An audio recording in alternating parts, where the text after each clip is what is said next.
Okay बेटा, paper point of view से मैंने अभी आपसे अर्ज किया कि मेटल और नॉन मेटल्स जो है ये डिफरेंसेस के तौर पर आती है।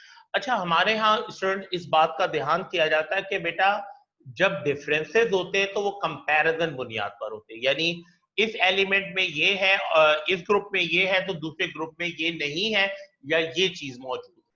तो जब आप पॉइंट्स बनाएंगे तो इन बातों का ध्यान करेंगे। जैसा देखिए, पहला पॉइंट मेटल का जो है, दे आर इलेक्ट्रोपॉजिटिव एलिमेंट। अब इसके कंपैरिजन में क्या आएगा, नॉन मेटल में आएगा they are electronegative elements. Electropositive elements का मतलब ये है कि ये इलेक्ट्रॉन लॉस करते हैं। जो इलेक्ट्रॉन लॉस करेगा उसके पास प्रोटॉन बढ़ जाएंगे, जिसकी वजह से वो चार्ज होकर पॉजिटिव हो जाएगा। और इलेक्ट्रोनेगेटिव एलिमेंट्स का मतलब क्या है बेटा, कि ये इलेक्ट्रॉन गेन करते हैं। तो प्रोटॉन के मुकाबले में यहां पर इलेक्ट्रॉन्स की तादाद ज्यादा हो जाती है, जिसकी वजह से एटम चार्ज होकर नेगेटिव आयन या नेगेटिव चार्ज हासिल कर लेता है।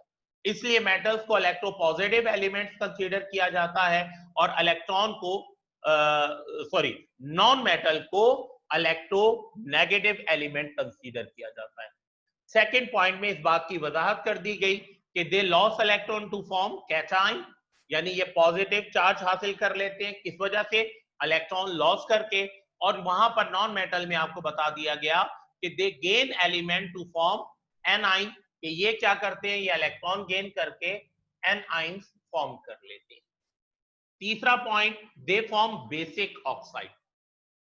देखिए बेटा, ऑक्साइड्स कहते हैं कंपाउंड ऑफ ऑक्सीजन्स को, यानी जब ऑक्सीजन किसी भी मेटल या नॉन मेटल के साथ रिएक्ट करती है और रिएक्ट करने के बाद से रिएक्ट करके कंपाउंड फॉर्म करती है, तो वो आपका क्या कहलाता है, ऑक्साइड कहलाता है। अगर कोई भी मेटल सॉरी अगर ऑक्सीजन किसी मेटल के साथ रिएक्ट करेगी तो वो जो ऑक्साइड फॉर्म्ड होगा वो बेसिक ऑक्साइड। ठीक है, चैप्टर नंबर 9 में जाकर हम एसिडिक ऑक्साइड और बेसिक ऑक्साइड का डिफरेंस किस तरह करते हैं और उनमें क्या बात होती है, हम उसको डिस्कस करेंगे। इसी तरह जब ऑक्सीजन किसी नॉन मेटल के साथ रिएक्ट करती है तो दे फॉर्म अ एसिडिक ऑक्साइड। तो बिल्कुल देखिए बेटा, मेटल और नॉन मेटल के जो पैराग्राफ है, आपने दरमियान में लाइन ड्रॉ करनी है, एक तरफ मेटल की हेडिंग डलेगी, एक तरफ नॉन मेटल की, और क्वेश्चन बनेगा write down the differences between metal and non metal. तो जिस इस तरह कंपैरेटिवली पहला पॉइंट इलेक्ट्रोपॉजिटिव एलिमेंट है, तो यहाँ इलेक्ट्रोनेगेटिव एलिमेंट हो जाएगा। They lose electron to form cation, तो they gain electron to form a anion, वो क्या होता है, they form a basic oxide, और ये they form a acidic oxide.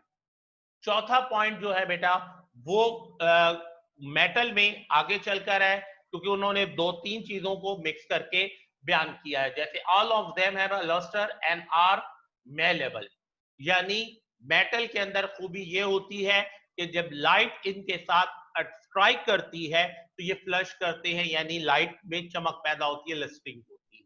दूसरी बात किताब ये बयान कर रही है कि मेलेबल होती है, यानी इनकी शीट्स बनाई जा सकती हैं, इनको शीट्स के फॉर्म में काटा जा सकता है। डक्टेल भी होती है, यानी इनकी वायर्स भी खींची जा सकती हैं। अलबत्ता जो पॉइंट आपने लिखना है वो ये है कि they are good conductor of heat and electricity, यानी मेटल को जब आप एक मेटल के पीस को पकड़ें, उसके एक सिरे को अगर आप आग में रखें तो थोड़ी देर बाद आप अपने दूसरे सिरे पर भी उस हीट को फील करना शुरू कर देंगे, यानी हीट एक पॉइंट से दूसरे पॉइंट की तरफ ट्रांसफर करेगी।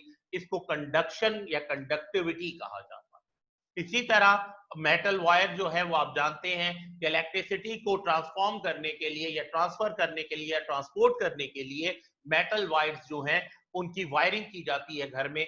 इसकी मदद से करंट जो है पूरे घर में वायरिंग के जरिए पहुंचता है और आप मुख्तलिफ अप्लायंसेस को उसकी बुनियाद पर चलाते हो।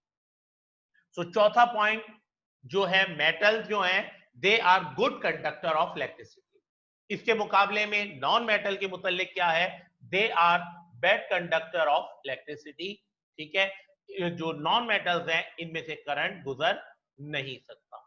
ठीक है, पांचवा पॉइंट जो है बेटा, वो आप जो है ये दे सकते हैं ऊपर, कि मेटल्स जो है वो तमाम सॉलिड होती हैं, all metals are solid except mercury. तो पॉइंट किताब में मौजूद नहीं है, आप चाहें तो अपनी तरफ से बना सकते हैं, all metals are solid except mercury. तो ये पॉइंट बनाया जा सकता है। और इसके कंपैरिजन में नॉन मेटल में ये है कि most of them are gases. ठीक है बेटा, तो इस तरीके से मेटल और नॉन मेटल्स के डिफरेंसेस को क्या किया जाता है, पेपर में पूछा जाता है। तो ये पांच डिफरेंसेस मैंने आपके साथ शेयर किए हैं, इन्हें आपने फिर कॉपीज में बनाकर करना है।